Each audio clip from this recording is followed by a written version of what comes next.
So you're the little one? Yeah, that's from the 80s. We've all been there. You know, there were stories that we were like, yeah, right, Dad, okay, sure. You know? Trying to connect the dots, make sense of our parents' past and the tall tales of where we came from.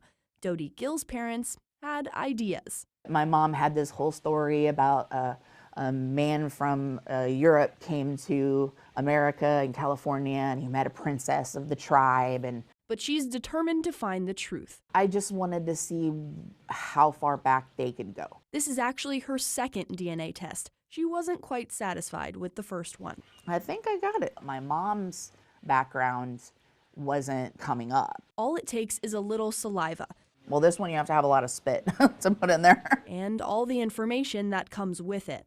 You sign up with your name, address, and eventually you can decide if you want your DNA to help in research projects, like developing new drugs or therapies, something Dodie thought might be a good thing. I mean, what bad could they use it for, you know?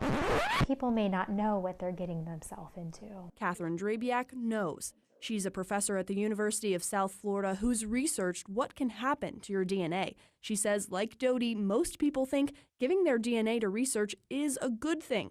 But she warns, it's not like going on Amazon and buying a new book or a new pair of shoes. You're putting your genetic information out there and giving it to these companies. Depending on the kit, opting in for one of their projects could also mean they sell your DNA to pharmaceutical companies and other for-profit businesses. So why does it matter? Giving our information, our genetic information, and our health information to companies like that also places that information at risk of getting into other hands. And it might get leaked or breached. Companies say they remove any identifying information like name, address, birthday before giving it to a third party. Drabiak says even after doing this, it's still possible to figure out who it belongs to. To re-identify, it's kind of like a puzzle using bits and pieces of information.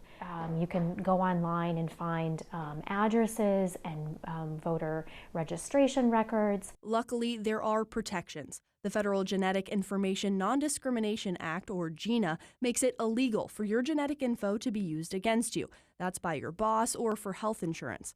Except in every law, I like to say there's a number of loopholes, and this is one of the big ones. Drabiak says GINA doesn't protect against discrimination for life insurance, long-term disability, or even military service. And depending on what's in your genes, that could cost you more in the long run. DNA is the ultimate identifier. We reached out to these popular DNA kit companies. They say they require any third-party collaborators to have strict security measures to keep your DNA safe. And if you change your mind about consenting to future research, you can opt out. Although any ongoing or completed research, you're out of luck. And remember Dodie, she wasn't bothered by any of this at first. Maybe I'm crazy for thinking that way, but you know what, I don't care. But after reading through the fine print and talking to her fiance, she changed her tune, telling us she decided the research route wasn't in her future. There we go.